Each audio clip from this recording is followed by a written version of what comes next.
Broadcasting live at Northwestern University. This is the station of the new generation, 107.5 U Radio, giving you the hits of the future and today. The widest and the most updated cache of information all over the world. 107.5 U Radio, your university, your radio. To the future.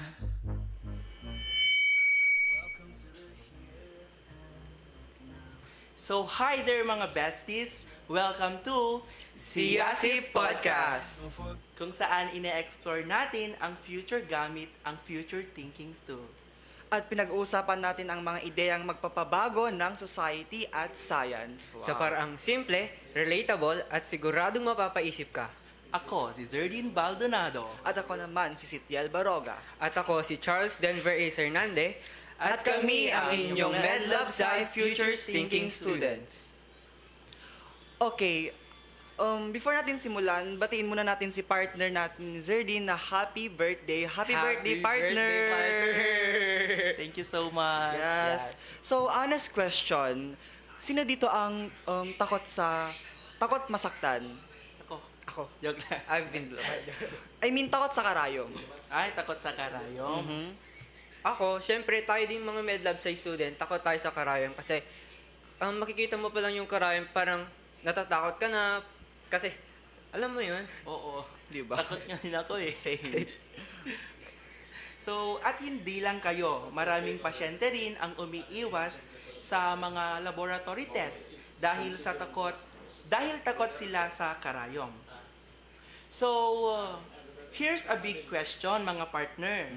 Paano kung may paraan na makakuha tayo ng dugo ng halos walang maramdaman? Sakit. As in wala? As in yung walang aray, ganun? Oo. Isang maliit lang sa balat natin. Parang sticker lang, ganun? Oo, exactly. Ididikit mo lang sa kamay? Oo, ididikit lang natin, tapos kukuha na siya ng dugo, gano'n. Eh di napaka-interesting nun, di ba? Talaga. So futuristic. So, for today's video, or for today's episode, pag-uusapan natin ang The future of pain, pain-free extractions. So, para maintindihan natin ito, gagamit tayo ng future triangle. Ito ba yung may tatlong forces? Yung para bang love triangle ba to? Ay, love Iba na triangle. Triangle. Joke lang. So, dito, may tatlong components. We have the pulse of the future, pushes of the present, and of course, weights of the past. So, una kong i-discuss yung pulse of the future. When we say pulse of the future, ito yung mga ideal na future natin. So, imagine yung topic natin na the future of pain, pain-free extraction. Yung mga pulse of the future nito na possible ay painless blood extraction, patch-based testing, walang takot ang mga pasyente, at higit sa lahat, mas madalas na yung mga pasyenteng magpa-check up. So, yung mga walang drama na sa laboratory, Yeah, ganun. So, let's rewind for a moment. So, bakit nga ba maraming tao ang natatakot pa rin sa mga injection o mga karayom hanggang ngayon? Bakit kaya? Kasi masakit. So here are some of the weights of the past natin. So, mga hindrances na dala na hanggang ngayon. So, unang-una dyan ang ating mga traditional syringes. So, yung itsura pa lang, nakakaba na. Oo. Nakatakot yun. Malaki, ganon. Malaki. Matulis, Matulis. matulis at very intimidating.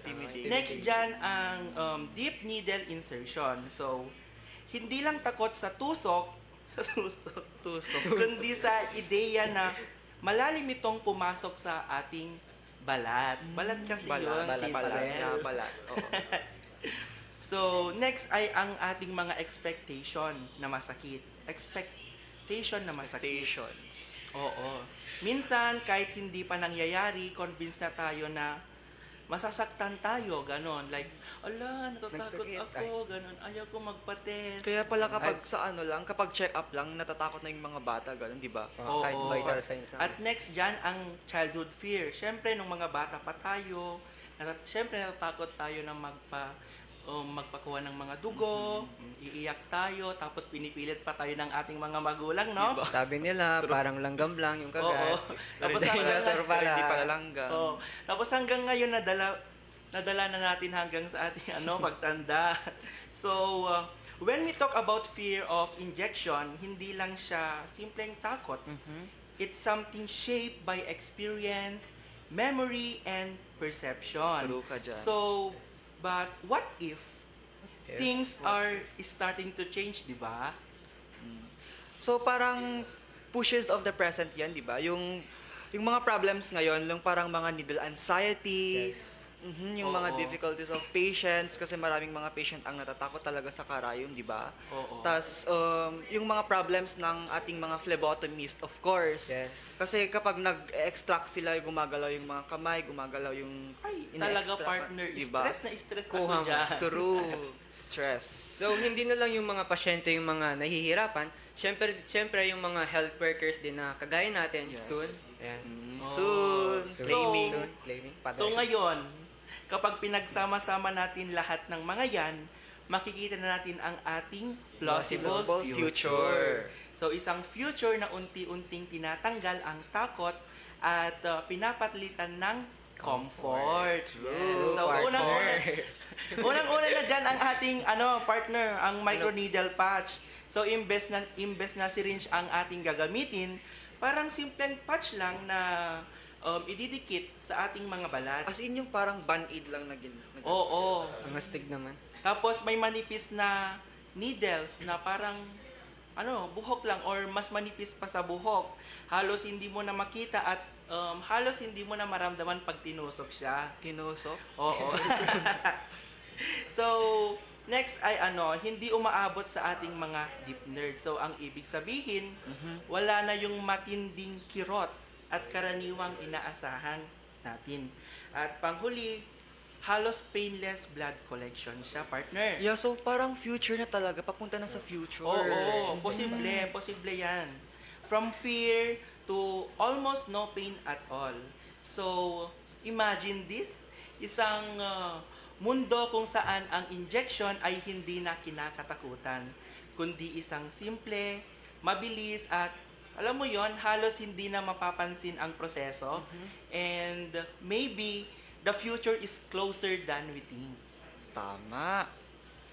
So, explain mo nga yung partner, yung step by step nito.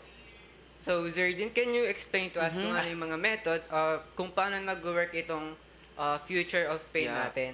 So, ganito kasi yan. Ah. Let me explain something. Parang diba, sa TikTok. Ganun na. So, unang-una, ilalagay natin ang patch sa ating balat. So, parang sticker lang siya. Oo, kung saan karaniwan nating, sa site na nakukunan natin ng dugo. Tapos, tama. yung patch may mga microneedles na kumukuha ng dugo sa upper capillaries natin. At yun, dahan-dahang napupunta ang dugo sa collection chamber. So, maliit lang siya, ganon. Like, halos wala ng pain na mararamdaman. Oo, Painless. wala talagang mararamdaman. Scientific siya pero yun futuristic pa rin. So, bago namin ipagpatuloy ang ating podcast, so magkakaroon muna kami ng short break. Yes po. See you later. The DJ accepts no responsibility for the next record. This is a request. 107.5 U Radio, your university, your The Bachelor of Arts in Communication is a 4-year degree program intended for individuals who wish to pursue a career in the fields of media, advertising, public relations, and similar industries. It discusses how different media platforms are able to relay information through verbal and nonverbal messages. With a degree in communication, you can be a journalist, social media manager, events planner, or even a public relations manager, among other options. Be a communication student at Northwestern University. The Bachelor of Science in Marine Transportation is a professional degree program dealing with navigation, cargo handling, safe operation, and care for people on board ships at the operational level. With a degree in maritime transportation, you can become a maritime lawyer, a seafarer, a ship captain, a marine biologist, and more. Be a marine transportation student at Northwestern University. The Bachelor of Science in Mechanical Engineering course defines the study of objects and systems in motion.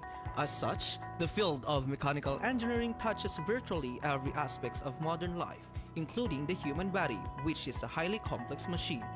With a degree in mechanical engineering, you can be a maintenance engineer, automotive engineer, biomedical engineer, or even an aerospace engineer, among other options. Be a mechanical engineering student at Northwestern University. I would just like to say, wow. 107.5. U Radio. Your university, your radio.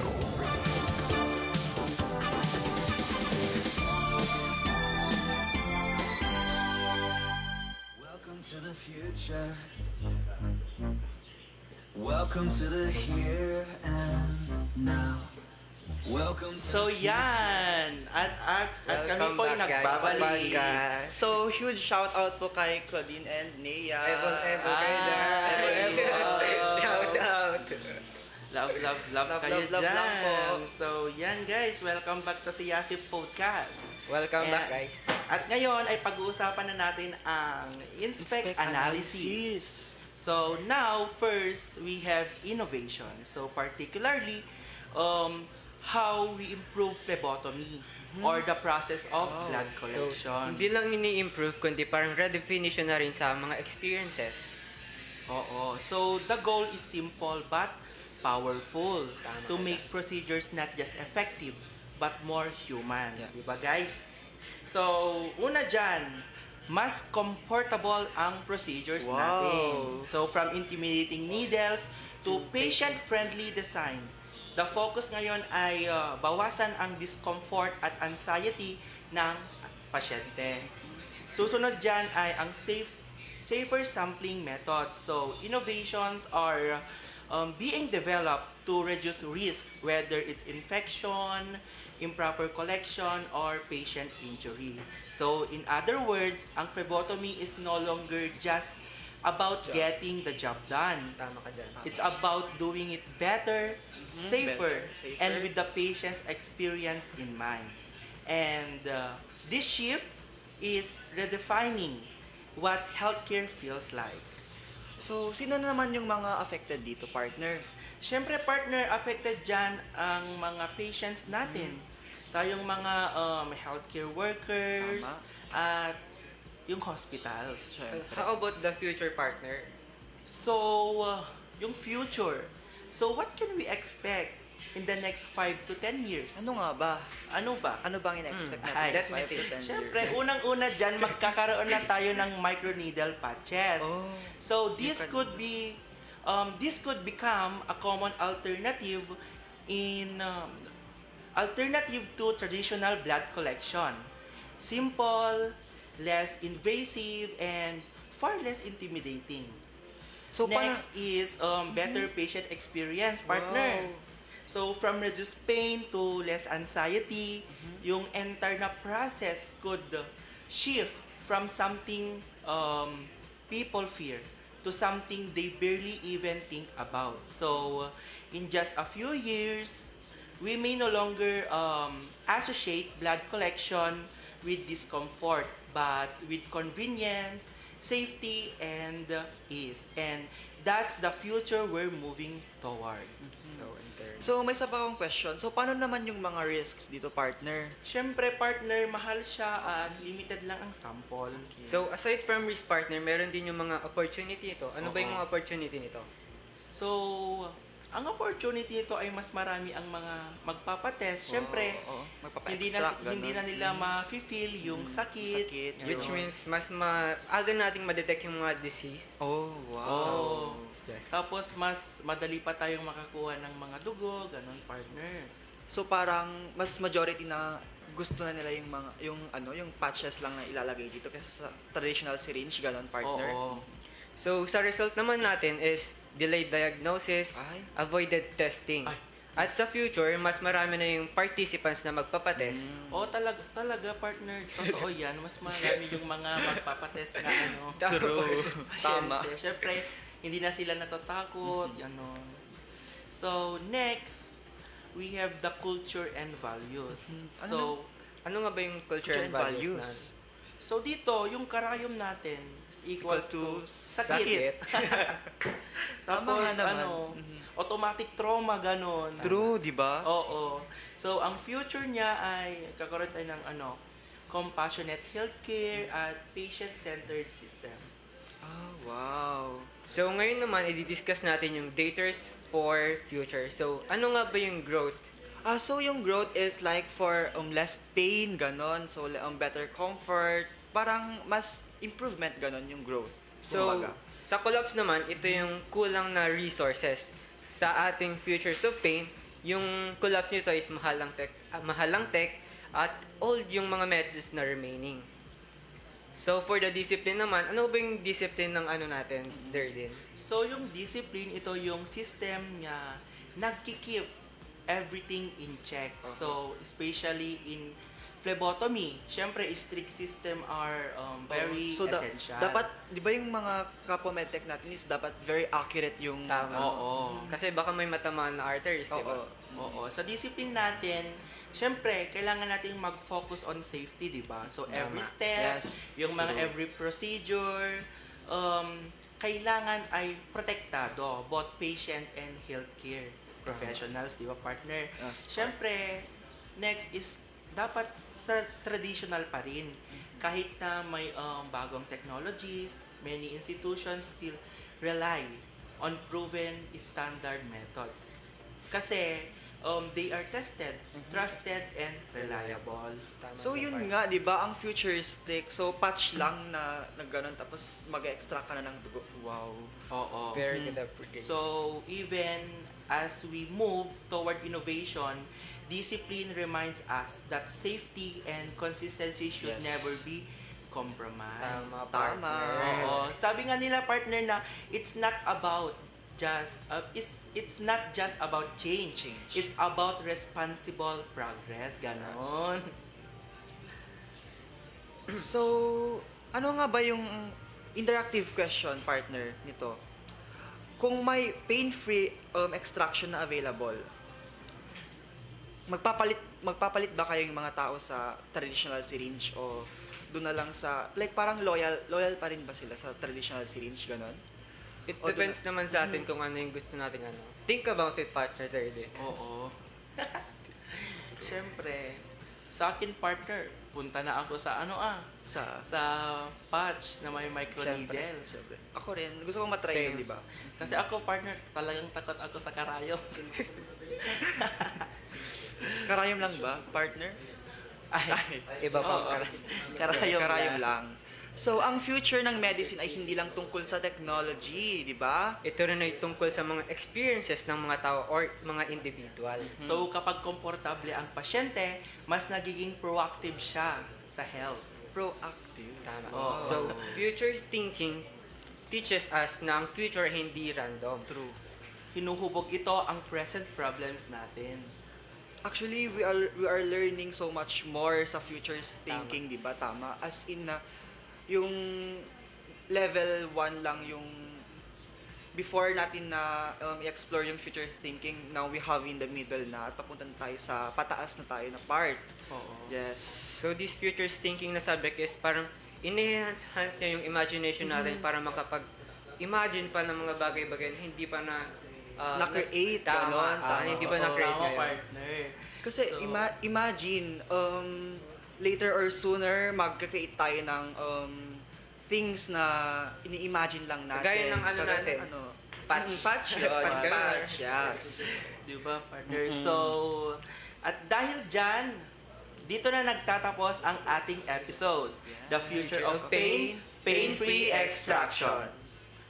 So maraming salamat, besties. Stay curious and stay informed. At see you sa next episode ng Siyasip Podcast. Bye! Future. Welcome to the future.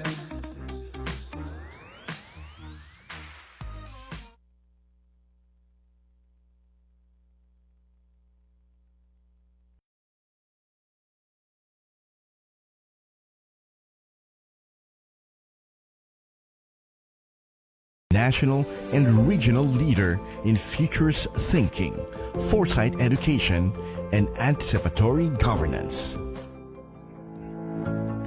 NWU's future story began in 2012 with the establishment of the NWU Phil Foresight. Its purpose was clear: to promote futures thinking and strategic foresight in the Philippines. In 2013, NWU entered the UNESCO Global Futures Literacy Network and joined the UNESCO Futures Literacy Conference in Italy. This milestone placed Northwestern University among Asia's earliest adopters of the UNESCO Futures Literacy Framework. Between 2013 and 2014, NWU piloted its first futures thinking classes in the political science and mass communication programs. Faculty members trained using UNESCO resources became early champions of foresight. These initiatives marked the first time NWU explored using anticipatory tools inside the classroom. In 2014, Northwestern University organized Resilient Cities, Brighter Futures with UNESCO and the Lawag City government. The forum introduced anticipatory governance and sustainable city futures to local leaders and educators. Its success sparked new foresight initiatives across the region. From 2015 to 2017, NWU expanded its use of foresight into curriculum review, strategic planning, and institutional assessment. Futures tools were integrated into internal processes, shaping NWU's long-term direction. In 2017, NWU hosted UNESCO interns from UCLA and Ateneo de Manila University who supported research and class facilitation.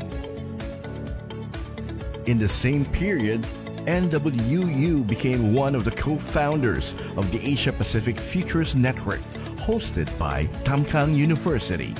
This opened opportunities for deeper engagement with futurists and foresight leaders across Asia, strengthening NWU's presence in regional networks.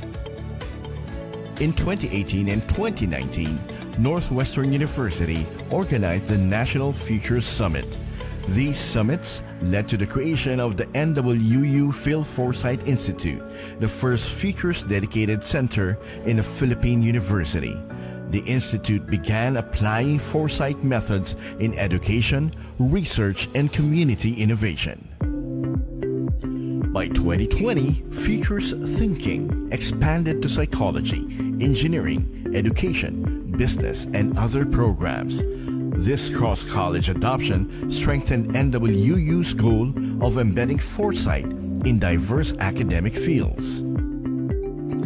In 2021, UNESCO approved the establishment of the UNESCO Chair on Anticipatory Governance and Regenerative Cities at Northwestern University. This recognition marked a turning point, signaling that NWU had moved from teaching foresight to leading foresight in the country. From 2022 to 2023, NWU developed Futures Thinking 101 or SS107, aligned with the UNESCO Futures Literacy Framework and the Engaged Foresight Framework. In 2024, Northwestern University became the first Philippine university to implement futures thinking as a required course for all undergraduate programs. SS107 is now integrated across nursing, criminology, accountancy, architecture, IT education, and more. From 2024 to 2025, NWU managed the largest undergraduate futures literacy implementation in the country, with over 1,000 students enrolled each year and more than 40 trained faculty members.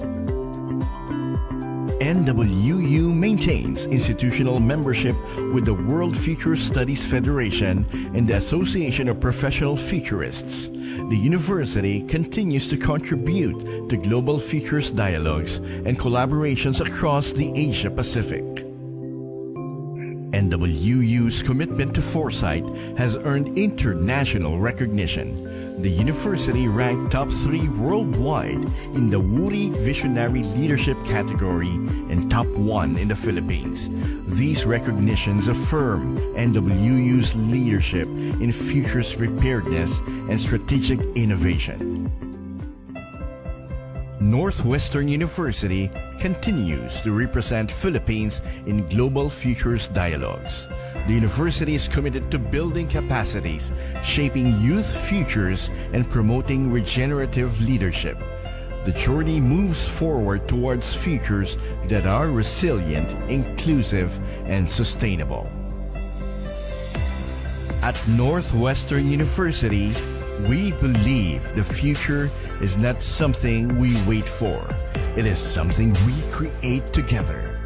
This is our journey. This is Northwestern University, creating futures that matter together.